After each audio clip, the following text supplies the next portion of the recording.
Hello, Jamie from Inky&Scrappy, sharing with you today my Get Creepy on Halloween make for July 2024, To the Bone. So I am using Ink Road Stamps To the Bone stamp set. I got this one in my mystery stamp bundle last week. So if you're watching this when it comes out, she still has some left, and it is actually inventory week over on Ink Road Stamps. So I think Thursday's buy one mystery stamp bundle, get one free. Awesome deal. Anyways, so you can't, get this set anymore unless, of course, you're lucky and get it in one of your bundles. But you can definitely use this technique with any kind of skull style, stamp. So I decided I've been struggling with this one, and so my Get Creeping, which is really odd, and I realized I need to step out of my comfort zone and start playing again. And so that's what I'm doing with this one. So I brought in the Ranger Frosted Crystal Embossing Powder. It's so the first one, I heat that sucker until it was shiny. You're not supposed to heat it until it's shiny. You're supposed to heat it just so it's matte. So you'll see the difference here. And I kind of wanted to show you the difference. So one shiny, one is matte. So the one that you just want to heat it so it kind of holds on to the paper, I guess. So one is shiny, one is matte. Let's see how they work, right? So that was I was like, I really just need to start playing again. And so that's what I decided I was going to do. So you see the one that's matte is definitely going to hold that chalk a whole lot better. So I think you can use chalks, of course. The distress crayons, I was going to color it in with some Twinkling H2Os. I don't know if the Twinkling H2Os are available anymore. I should really look it up because I've been in love with them lately. But really, it's basically any, mica infused watercolor works. I just have the Twinkling H2O, so that's what I was using. I used the Pewter just to get the sparkle, and then I brought in Dr.Ph Martin's watercolor bleed through white paint. I don't think you get the twinkle on it so much. And then I just brought in a fine brush and kind of tried to fill in those lines inside that embossing powder, right? Yeah.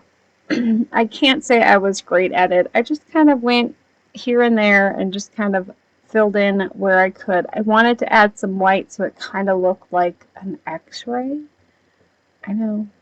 I mean, that's kind of where I was supposed to go with it, right? So I did bring in the white first, and then I'm going to try to go over it with the Twinkling H2Os because I really wanted the sparkle to it. I don't know if you can really see it in the pictures. You can see it in real life that the head is kind of sparkly. I don't know.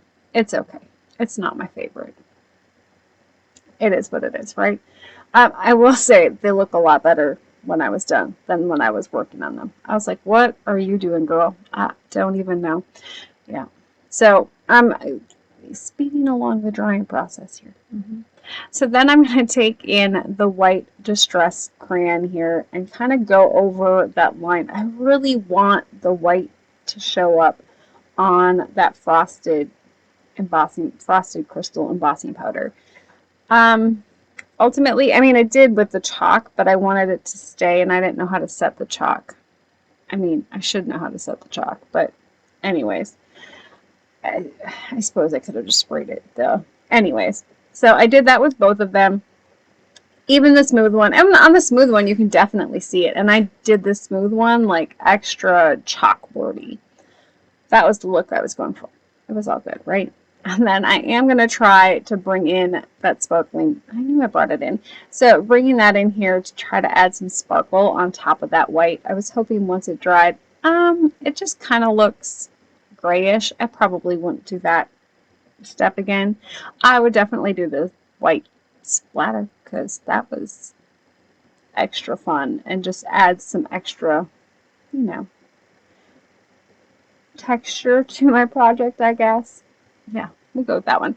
So I'm going to clean up my mess here, let that dry a little bit, and find me some paper and all of the things. So before I got too far, I was like, you know, before I take it out of my stamp platform, let me stamp the inside of my card base. I know this is usually not the process that I do. So I was like, well, before I get too far, I'm going to stamp this on the inside because I've been trying to do the insides. I've been trying to do better about getting the insides stamped right away. Otherwise, they don't get done. And so I wanted of course, I was going to put the cute little to the bone character on the inside. And then I was only going to do one. I was just going to take the one that I liked the best and just do one card for you.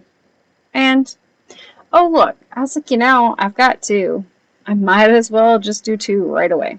Get it done. Otherwise, you know I'm not going to throw the other one away because I'm going to be like, I can use that for something.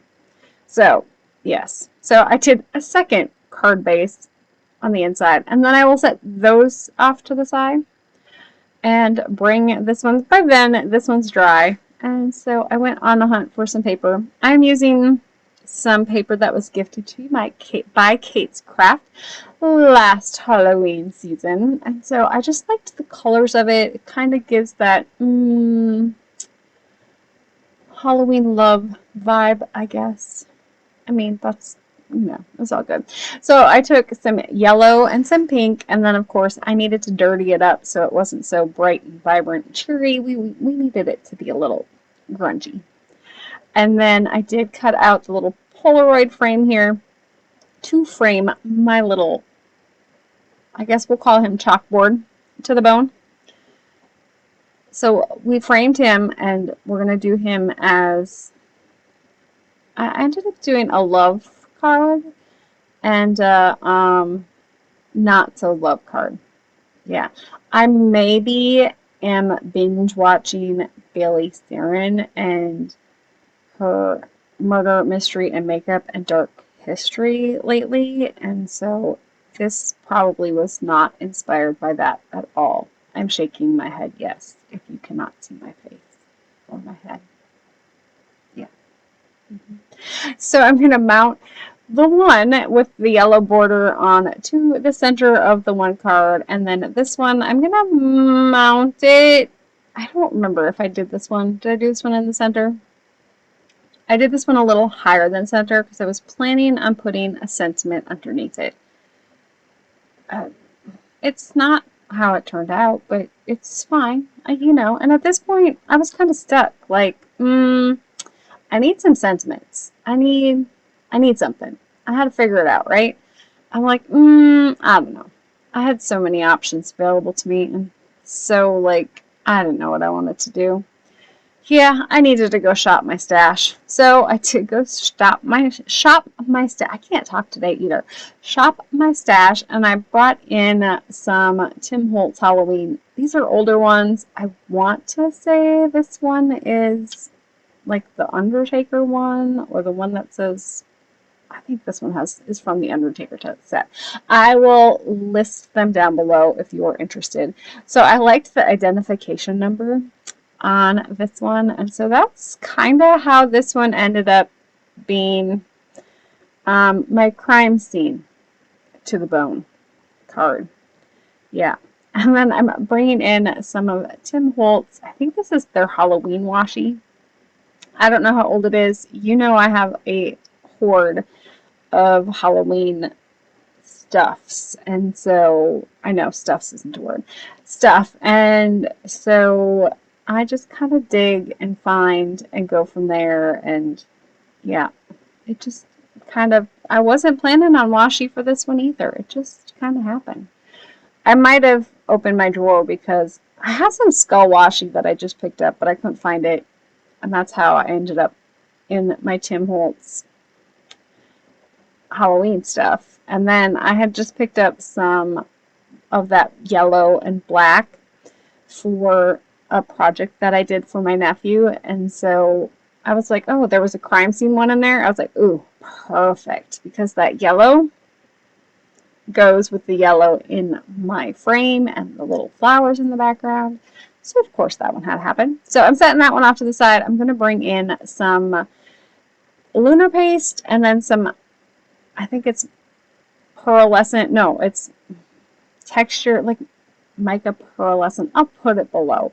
It's not the, it's by Ranger, but it's not in the Simon Hurley line. It's the white, but I wanted to kind of mute that. I think it's slippery when wet yellow. And so I wanted to kind of mute it a little bit. It got more gold. I wasn't planning on gold. I wanted like a lighter yellow tone, but it's fine. So it kind of ended up being a little bit gold. And I just kind of slathered it here and there.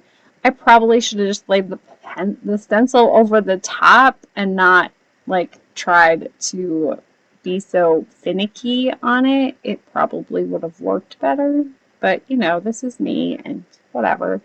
So I kind of put those on there and then cleaned off my work surface. And it was time to go to the farm, which was a perfect break because it had to dry. So washed everything up, came back after milking the cows, and I decided it needed a bow. So the other thing about being able to walk away and then come back a little bit later, I get to think about my cards for a little bit. I'm like, I think the one with the hearts really needs a bow because I think that's just like, you know, a lover's card. So she needed to be cutesy. So, of course, she got a yellow bow to go with the yellow flowers in the background. I am going to dirty up that bow with some black distress soot. Distressing. And then I'm just taking my paintbrush and kind of rounding or puffing the bow in the middle, I guess. Just kind of go over, you know, so it kind of rounds it, puffs it up a little bit. And I just glue in the center of the bow there. And then I was trying to use my Distress Oxide black soot to stamp, and I was like, you know, it's just not going to work. I'm bringing in some Ink Road Stamps Chonks. For this one, I couldn't decide which ones I wanted to do. I kind of like, you know, looking back at it, it's kind of fun to look at my options and what I ended up going with. I loved the gold one from the start. I also loved that yellow one. I don't know. Maybe I should have gone with the yellow one. Hindsight's 20/20. But I really liked that bright gold heart because it kind of went with the, you know, the paste. And so that's the one I ended up going with. I just glue this on with some glitter art glue. Push that down a little bit.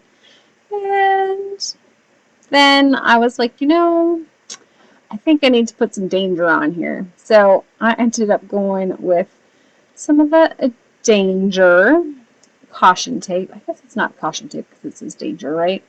But so as I'm doing this, I'm just, because I already had glued everything down, I couldn't run it through the middle. And so you'll see, I'm like, I wanted the little triangle for danger, but I'm looking at it when I get this far, and I know that I'm going to have to bend it over, right? It says anger and anger.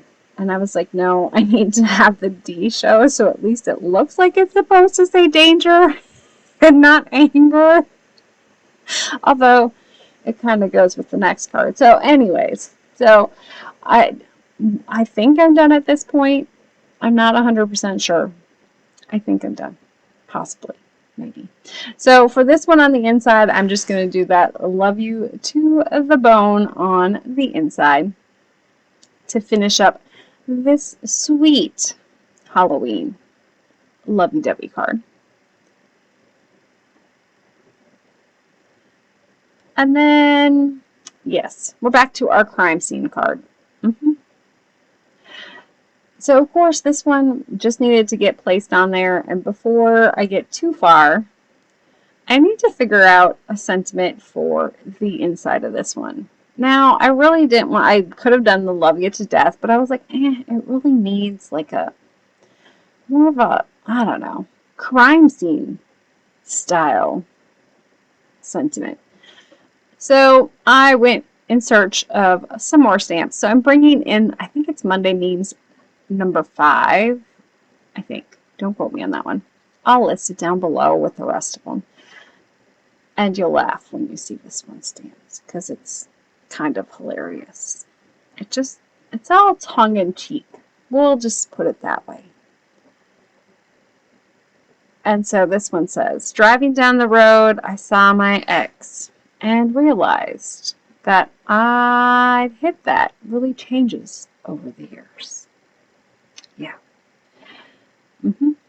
I mean, it just worked. It was all good. So there are my completed cards for you today. I hope you guys enjoyed this one, and maybe next month I might get a couple of Halloween ones done. We'll see. I might have done some shopping at Michael's today and found some Halloween goodness for photo props. I'm so excited. Have a great one. Bye.